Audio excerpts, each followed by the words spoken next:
I do. Okay, recording now. Let me share my screen. Let me know when you guys can see this. Good. Okay. I can see it. Okay, perfect. Okay. So this is on how alcohol impacts your progress, your fitness journey, your health journey, everything above.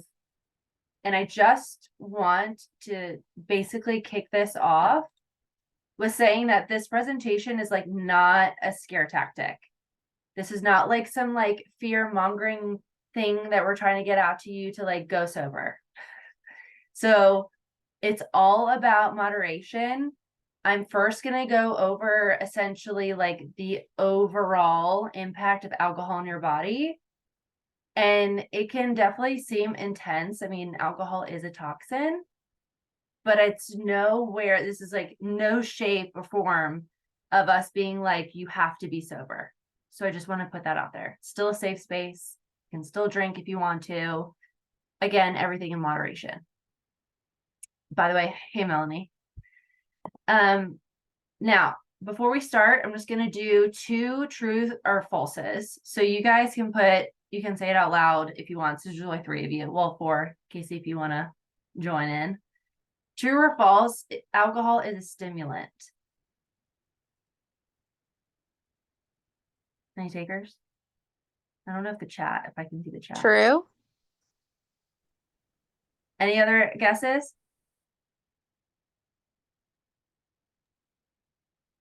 I think it's false. Okay, so the correct answer is false because it's a depressant. It's a little bit different. I'll go. Makes sense. Yeah. When you think about it and how you feel when you get hungover and you're depressed, you can kind of see how it goes as a depressant. Okay, next one. True or false? Drinking too much, whether that be on a single occasion or over time, can take a serious toll on your health. So whether it's like one night of binge drinking to drinking all the time, it can have a serious effect on your health. True or false? I feel like you guys know this answer, but True. yes, correct. So it is true, which I'll go over as well. So again, we're going to touch on the overall effects of alcohol on the body. This information, like this isn't coming from my brain. It is not my opinion. So just putting that out there. It is directly pulled from the National Institute on Alcohol Abuse and Alcoholism. Okay. So for your brain, the alcohol interferes with the brain's communication pathways and can affect the way the brain looks and how it works. So these disruptions can change mood and behavior and make it harder to think clearly and move with coordination. Kind of like how they say don't drink and drive, or drinking under the influence is really going to suppress our coordination. And then, as you guys probably know, just in life, I definitely know in life that like my mood or behavior may change the more I drink, or I get more easily upset when I do drink. So I'm not sure if that is the case for you guys as well. Again, these might not be how it affects every single person. There might be ones that like stand out for others, but just again, the overall effects that the alcohol has on your body. Now, your heart. So drinking a lot over a long time or too much on a single occasion can damage the heart, causing problems including cardiomyopathy, which is the stretching or the drooping of the heart muscle, if you guys aren't familiar with that word. Arrhythmia, which is irregular heartbeat, stroke, or high blood pressure. Okay. I tell Casey this all the time. I got my Oura ring. I don't know if you guys are familiar with this. I love this thing. I could talk about this for days. And I was in Denver on a work trip, and my heart rate, I like drank Bloody Marys pretty much all day that Saturday. And then later that night, even though I was asleep for like 11 hours because we went to bed early and that was the night that we gained an hour, my heartbeat was increased. So my normal like resting heart rates around like 47 beats per minute. And throughout the night, I was around 56. which is kind of crazy. And then increased body temperature too. So, and I wasn't even like quote unquote drunk. I just had been drinking all day. And that just even that period affected the way that my heart was beating, which is kind of interesting. And then the liver, which you guys are probably also familiar with, is that heavy drinking takes a toll on the liver and can lead to a variety of problems in liver inflammations. Okay. One other slide on this. I'm only really doing these 5 because they're probably the most common and probably the most that people kind of deal with. And then also once we go over this slide too, I'll stop for questions if you guys have any questions about anything I went over. So the last 2 I want to go over are your immune system and your pancreas. So drinking too much can weaken your immune system, making your body a much easier target for disease. And drinking a lot on a single occasion slows your body ability to ward off any infections, even up to 24 hours of getting drunk. Which I don't know about you guys, but that's definitely affected with me. Even if I feel like I have a cold coming on, I go out and I go drink, and I feel like it just comes on way harder. I don't really get good sleep, etc. And again, my immune system is down a little bit, so the sickness just comes in a little bit stronger. And then your pancreas. So alcohol also causes the pancreas to produce toxic substances that can eventually lead to pancreatitis, a dangerous inflammation in the pancreas that causes swelling and pain and impairs its ability to make enzymes and hormones for proper digestion. Because your pancreas helps with the digestion. Any questions, comments, concerns about just those 2 slides? Or anybody want to comment on anything so far? No? Okay. Perfect. Okay. So what the main meat of this presentation, how does alcohol impact your progress? This again is going to be a couple slides. Okay. So I found this very interesting. And I don't know if you guys will find this interesting, but there was actually a study completed in 2014. I can send this study to you guys if you want to just read about it. There's a lot of scientific terms, but I read an article that basically summed it up for me. It was just a lot easier for me to digest. But the study was that a small study was conducted on how alcohol consumption affected muscle protein synthesis, which if you guys are not familiar with that, I put the definition down here. But essentially, it occurs when the amino acids bind to the skeletal muscle proteins and can lead to increased muscle mass. So that's essentially how you're increasing your muscle. So if you kind of think about how your muscles kind of tear apart, break down, which you think there's a negative connotation when people are like, oh, my muscles are breaking down, but you want your muscles to break down and rip or tear, because then you're basically the amino acids that are being built in between that. That's essentially how your muscles are getting bigger over time. Okay. So basically this study is going over how the alcohol consumption is affected by that, or how that's affected by the alcohol. So research participants included 8 physically active men performing weightlifting and interval training as part of the testing process. They consumed whey protein and alcohol immediately after exercise, and again 4 hours later. They also consumed a carbohydrate meal 2 hours after training, and then muscle biopsies were taken 2 and 8 hours following the physical training. And essentially, the study findings were that the alcohol does impair the muscle protein synthesis despite consuming an optimal nutrition. So even though they were eating carbs and their macronutrients, they're doing the protein intake as well, because if they were ingesting alcohol, it was still having a negative effect on their muscle protein synthesis, which is kind of crazy. Because you're like, okay, well, I'm eating all this good stuff, but yet it's still having a negative impact on your progress, right? So the amount of alcohol consumed was based on reported binge drinking by athletes, because alcohol consumption could even be greater among athletes. Again, I was definitely more of like a binge drinker in college, and then definitely in my 20s. And so I can only imagine like athletes in college or in their 20s binge drinking and seeing how it could affect their performance, right? And it's basically enough evidence to propose educational awareness to athletes and coaches regarding alcohol consumption and muscle recovery.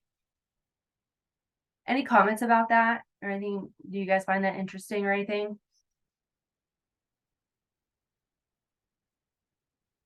No? I think it definitely is interesting, and it makes me think back to my time in college being an athlete, and I've never really been a big drinker at all. So Mhm.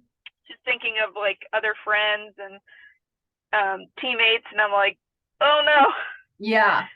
like, because yeah, I think there's definitely the mindset of, you're working hard at practice or Mhm. lifting, you're working hard, and it's the Monday through Friday mentality of hitting all your targets during the week, and then Yeah. on the weekends you let loose a little bit. But then, 2 out of 7, I saw this online too, where it's like, well, that's 2 out of 7 days of the week, potentially every week. So yeah, I guess it really does make a difference. Yeah. It can definitely add up. Yeah. And Right. it's like, I'm not saying also like you just have to like completely take alcohol out of the equation, but just like you said, like if you're doing it every weekend, Saturday, Sunday, like even in college, I used to start drinking on Thursdays, right? And then you have your Sunday fun Right. days. So it's almost like Thursday, Friday, set 4 days out of the week Hmm. of heavily drinking. So Right. Could be more than 2, definitely. yeah. And Yeah. having that every single week can definitely add up. Yeah. Thanks, Megan. Okay, Mhm. perfect. Let me go to the next slide. Okay, so again, this will have a couple slides, like I mentioned, but alcohol and fat reduction. So alcohol has also been shown to reduce metabolism and decrease your ability to burn fat. Essentially, because your body sees alcohol as a toxin, not a nutrient, right? When it enters in the body, it's almost like people like to say it's the fourth macronutrient because of the fact that it's not a protein, it's not a carb, and it's not fat, right? It has its own macro breakdown when it comes to that. So because it's a toxin, not a nutrient, therefore it's unable to store alcohol calories. It's the same as food calories. So when your metabolism starts to shift from burning stored food calories to removing the toxic waste. So if you guys know that like if you start going to the bathroom, you like break the seal, that's essentially just your body getting rid of the unwanted byproducts of the toxins. So that's kind of like what it can relate to. And this will ultimately slow down your metabolic process. Then your alcohol and hormones. And I feel like I always mispronounce this word, endocrine. So there's definitely the endocrine disruption. So yes, maybe like if you're having a glass of wine at dinner or like you are having in moderation, it's not necessarily going to disrupt your hormones as for someone that is probably drinking a lot or binge drinking, or again, taking it to an excessive matter. But it's still just nice to know that it could be disrupting your communication signals for your endocrine. So, and with that being said, it might just be harder to rebalance everything. Again, it might not be a huge impact if you're only having a glass of wine at dinner, as I stated up here, versus on binge drinking. But again, you're still shifting how the hormones are going to be played out. So alcohol and sleep. Alcohol is depressant, as I mentioned in the beginning. And so it may initially help you go to sleep, but you don't stay asleep. Or essentially what happens too is that it disrupts your REM sleep, so your rapid eye movement sleep.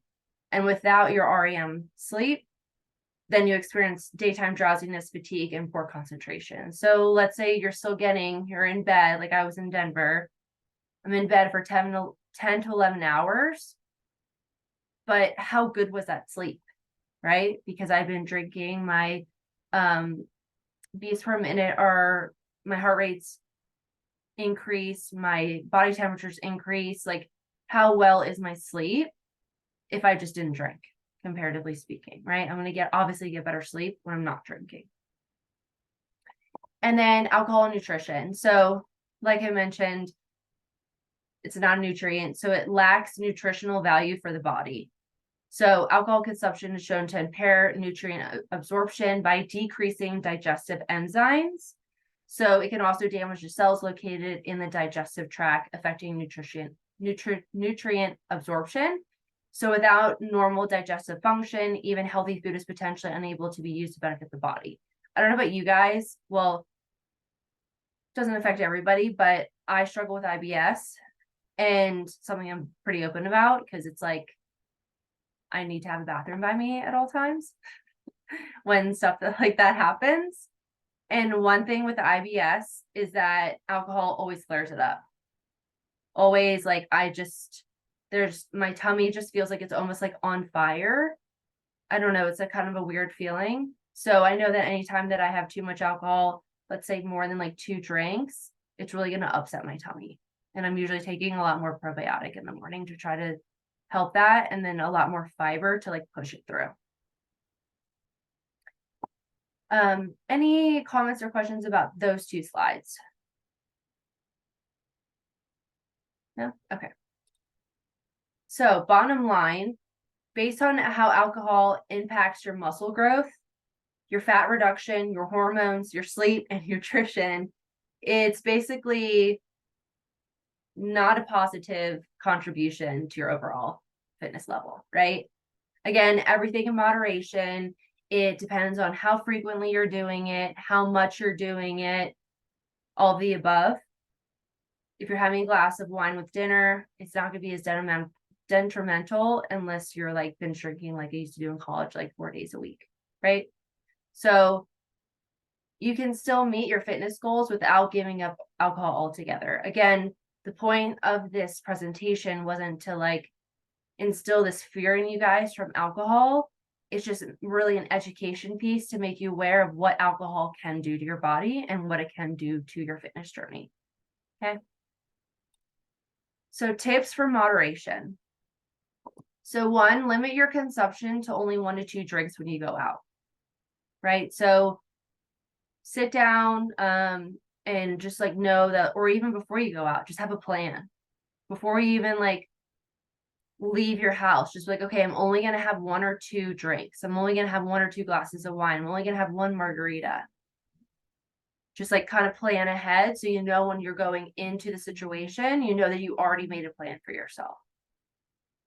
And then obviously drink plenty of water since alcohol dehydrates you. So just making sure that I know some people like to do like 1 glass of water after each drink. You probably need more than that. And also just make sure you're drinking water throughout the day as well. Drink higher quality alcohol, because typically higher quality means they put quality into their products. Also, if you're going to spend more money on like more of a top shelf, like tequila, let's say, you're only going to buy like 1 or 2 of those unless you got like the well drinks, which is like not great tequila, and you're going to buy more than 2 of those drinks because they're at a cheaper amount of money, right? They're cheaper at the bar. So it almost kind of controls you to only buy 1 or 2 because it's a better cocktail for yourself. And then watch your mixers, because a lot of mixers will be packed with sugar, sweeteners, or even chemicals. So a lot of like pre-mixed drinks or something like that. Maybe just stick to like, if you wanted to get a higher tequila, you didn't like want a margarita or something, maybe just like tequila and water. I know that kind of sounds gross, but at least you know what it is. Or maybe do like pineapple juice or something like that. And then obviously don't do it every day or every weekend or every day of every weekend, everything in moderation. And then this one I kind of started asking myself is when you're out with your girlfriends or your boyfriend or husband or partner, really ask yourself, like, when you're about to drink or order a drink, does this bring me joy? I know that sounds kind of tacky, but it's honestly helped me a lot because I think we're in this social culture of like always having a drink with dinner. We're always having a drink, or like even when I meet friends here in Bend, I'm like, okay, let's go for a drink. But like maybe I want to go out and just have a mocktail because I still get the pretty drink, but I don't have the alcohol in it. So is the drink and like being in the social setting bringing me joy? So I like to ask myself.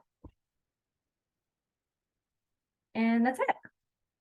Any questions about that? Anybody want to elaborate on any personal experience? I'll just add like to your tips. This is one that Maddie and I give a lot. Since we know that alcohol is a toxin, since we know it's impacting your sleep, if you want to go out and have drinks, we typically say like go and do it all on one night. Like go and have like 2 or 3, all the drinks one night, recover from it, as opposed to drinking like 1 or 2 nights every day throughout the week. Yeah, I like that. Not to encourage binge drinking, like still don't get like stupid drunk, but knowing what we know. Yeah. I also read somewhere like don't sacrifice sleep for drinking. Like Mhm. we've all been there. I've definitely pulled all-nighters before, but like then the next day I feel like poop. I'm like, why did I do this? So like to have a couple drinks, have some fun, but like try to be home at a decent time so you can still get to bed on. Get Mhm. some sleep of some sort instead of being out until 5 o'clock in the morning. And then on your endocrine disruption Yeah.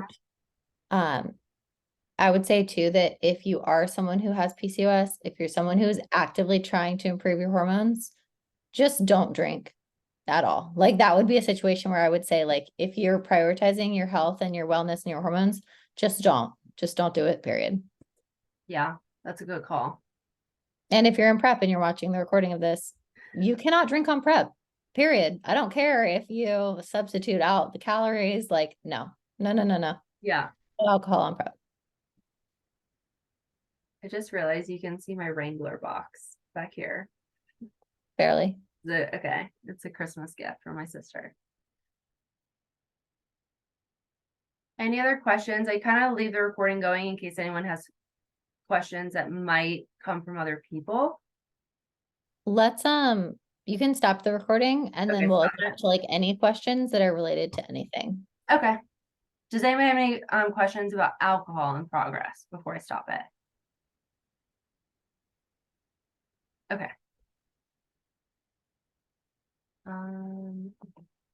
You want to stop sharing first, and then